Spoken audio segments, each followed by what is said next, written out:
गौतम अडानी नाम नहीं बल्कि ब्रांड है।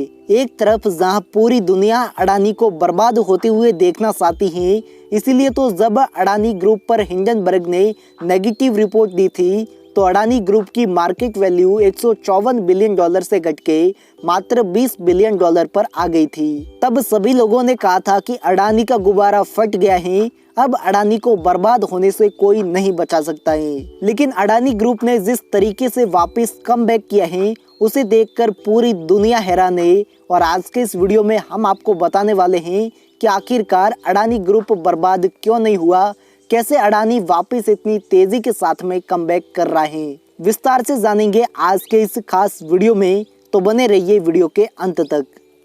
24 जनवरी 2023 के दिन जब हिंडनबर्ग की रिपोर्ट आई थी तब अडानी ग्रुप की टोटल वेल्थ 154 बिलियन डॉलर से भी ज्यादा थी। लेकिन हिंडनबर्ग की रिपोर्ट आने के बाद अडानी की सभी कंपनियों के शेयर लो सर्किट में भागने लगे और हर घंटे लगभग अडानी ग्रुप को 1500 करोड़ रुपए का और हर दिन लगभग 36,500 करोड़ रुपए का लॉस अडानी ग्रुप को हिंडनबर्ग की रिपोर्ट के बाद हो रहा था। हिंडनबर्ग की रिपोर्ट के बाद लगभग सभी लोगों ने ये मान लिया था कि गौतम अडानी अब बर्बाद हो जाएंगे। गौतम अडानी की सभी कंपनियों के शेयर प्राइस गिरने का सिलसिला हिंडनबर्ग की रिपोर्ट आने के बाद लगभग 37 दिनों तक चलता रहा। 37 दिनों के बाद जाकर अडानी ग्रुप के शेयर में स्टेबिलिटी देखने को मिली थी। लेकिन तब तक गौतम अडानी को काफी ज्यादा नुकसान हो चुका था। जो व्यक्ति एक महीने पहले 154 बिलियन डॉलर के साथ में दुनिया का तीसरा सबसे अमीर व्यक्ति था, वो व्यक्ति एक महीने के बाद फरवरी में दुनिया के टॉप 100 रिचेस्ट मैन की लिस्ट से भी बाहर हो गया था।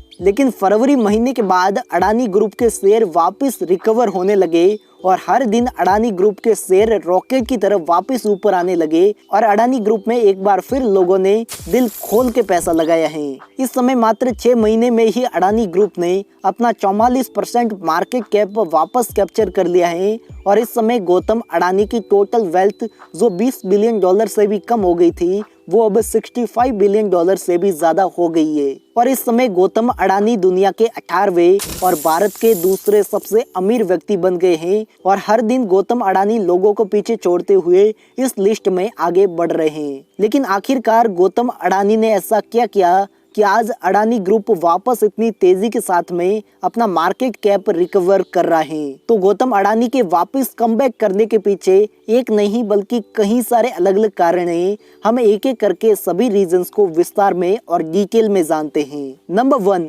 जनवरी 2023 के एंडिंग में अडानी एंटरप्राइज का 20,000 करोड़ रुपए का एफपीओ आने वाला था। लेकिन हिंडनबर्ग की रिपोर्ट आने के बाद अडानी एंटरप्राइज का शेयर प्राइस एफपीओ के शेयर प्राइस से भी नीचे गिर गया था। इसलिए जो शेयर मार्केट में 2700 रुपए में मिल रहा है उसी शेयर को एफपीओ में कोई भी 3200 रुपए में खरीदने के लिए तैयार नहीं था। इसलिए गौतम अडानी के ऊपर सबसे बड़ा दबाव यही था कि कहीं उनका 20,000 करोड़ रुपए का एफपीओ फेल नहीं हो जाए, क्योंकि अगर उस समय उनका 20,000 करोड़ रुपए का एफपीओ फेल हो जाता तो इन्वेस्टर का ट्रस्ट अडानी ग्रुप के ऊपर से उठ जाता और अडानी ग्रुप को फिर बर्बाद होने से कोई नहीं रोक सकता था। लेकिन आखिरकार गौतम अडानी ने अपने 20,000 करोड़ रुपए के एफपीओ को न केवल पूरा सब्सक्राइब करवाया बल्कि ओवर सब्सक्राइब करवाया और 20,000 करोड़ रुपए का एफपीओ फुलफिल होने के बावजूद भी अडानी ने इन्वेस्टर का नुकसान न हो, इसलिए गौतम अडानी ने अपना 20,000 करोड़ रुपए का एफपीओ कैंसिल कर दिया।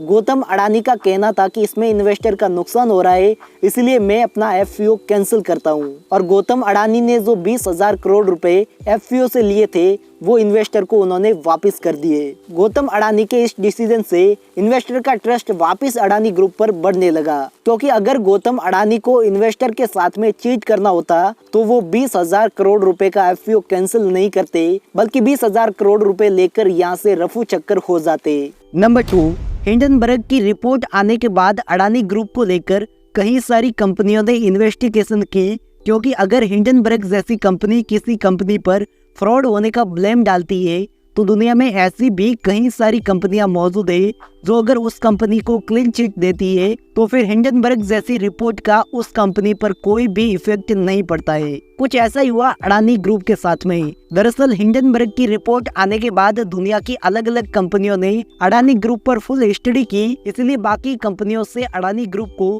क्लीन चिट मिल गई, जिसके बाद अडानी ग्रुप के शेयर में काफी तेजी देखने को मिली है। हिंडनबर्ग की रिपोर्ट में ये बताया गया था कि गौतम अडानी पर जरूरत से ज्यादा ही लोन है जिसे गौतम अडानी नहीं चुका पाएंगे, लेकिन गौतम अडानी ने हिंडनबर्ग की इस बात को गलत साबित करके दिखाया है। दरअसल हिंडनबर्ग की रिपोर्ट आई तब गौतम अडानी पर 2 लाख करोड़ रुपए के आसपास का लोन था, लेकिन हिंडनबर्ग की रिपोर्ट के बाद गौतम अडानी ने अपने लोन काफी तेजी से चुकाए हैं। पिछले कुछ महीनों में गौतम अडानी ने लगभग 21,000 करोड़ रुपए से भी ज्यादा का लोन चुका दिया है और एक रिपोर्ट के अनुसार गौतम अडानी ने अपनी लोन चुकाने की एक भी किस्त मिस नहीं की है। और इतना ही नहीं बल्कि गौतम अडानी ने अपना लोन समय से पहले ही चुका दिया है। यानी कि अगर किसी लोन को चुकाने की तारीख 31 दिसंबर 2023 थी तो गौतम अडानी ने उस लोन को उस तारीख से पहले ही चुका दिया है। इससे इन्वेस्टर को ये पता चल गया है कि गौतम अडानी के पास खूब पैसा है। और सेबी और कमेटी दोनों की रिपोर्ट के बाद अडानी ग्रुप पर लगे सभी आरोप